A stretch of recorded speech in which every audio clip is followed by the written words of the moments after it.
আজি দিনজোৰা কাৰ্যসূচীৰে আমি বিটিচি চৰকাৰৰ লগত অসম চৰকাৰৰ 3গৰাকীকৈ মন্ত্ৰী আৰু গোটেই মুখ্য সচিবকে আদি কৰি সমূহ শীৰ্ষ বিষয়া একেলগে থাকি আলোচনা কৰিছো।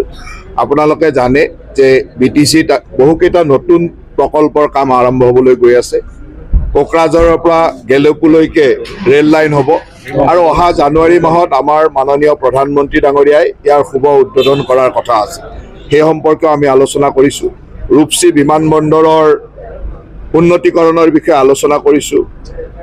বিটিচি এৰিয়াৰ ভিতৰতে ৰেলৱে ৱাগনৰ এটা ইণ্ডাষ্ট্ৰী ৰেলৱে বনাব খুজিছে, সেই কথাটো আমি আলোচনা কৰিছো। বা বিভিন্ন যি ধৰণৰ আৰ্মিৰ কিছুমান ব্যৱস্থা আছিল, আৰ্মিৰ ফায়াৰিং ৰেঞ্জৰ কিছু মাটিৰ সমস্যা ইত্যাদি আছিল, এই কথাবিলাক আমি আলোচনা কৰিছো। তাৰ লগে লগে বিটিচি চৰকাৰখন চলোৱাৰ সময়ত অসম চৰকাৰৰ পৰা ক'ত ক'ত কি সুবিধাৰ প্ৰয়োজন, কি কি ব্যৱস্থাৰ প্ৰয়োজন, এই সম্পৰ্কে আমি কথা পাতিছো। আৰু গোটেই দিনজোৰা কাৰ্যসূচীৰে আমি চেষ্টা কৰিছো যাতে বিটিচিৰ উন্নয়ন তীব্ৰ গতিত হ'ব পাৰে।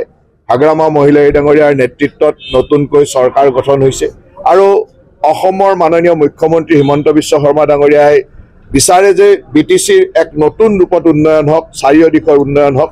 প্ৰধানমন্ত্ৰী ডাঙৰীয়াও হয়তোবা জানুৱাৰী মাহত এই বিটিচিলৈকে আহিব। তাৰো কি ধৰণে আমি কামখিনি আগবঢ়াম, কি ধৰণে এই কামবিলাক আগবঢ়াই নিব, এই গোটেই বিশদভাৱে আজি দিনজোৰা আলোচনা হৈছে। আৰু বিভিন্ন সৰু সৰু যিবিলাক সমস্যা আছিলে, এই সমস্যাবিলাক যিহেতু গোটেই হেড অফ দ্য ডিপাৰ্টমেণ্ট, আমাৰ গোটেই অসম চৰকাৰৰ গোটেই ডিপাৰ্টমেণ্টৰ হেডবিলাক আহিছে, আমি 3জনকৈ মন্ত্ৰী আছোঁ, ইমিডিয়েটলি ইয়াতে আমি কথাবিলাকৰ এটা সমাধান সূত্ৰ উলিয়াবলৈ চেষ্টা কৰিছোঁ। তাৰ লগে লগে আজি বিটিচিত নতুনকৈ 6জনকৈ নমিনেটেড MCLA শপত লৈছে বা ঘোষণা হৈছে।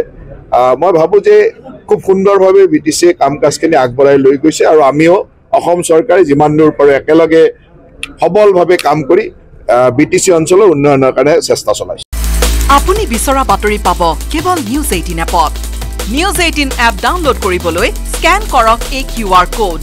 গুগল প্লে ষ্টৰতো পাব এই নিউজ 18 এপ।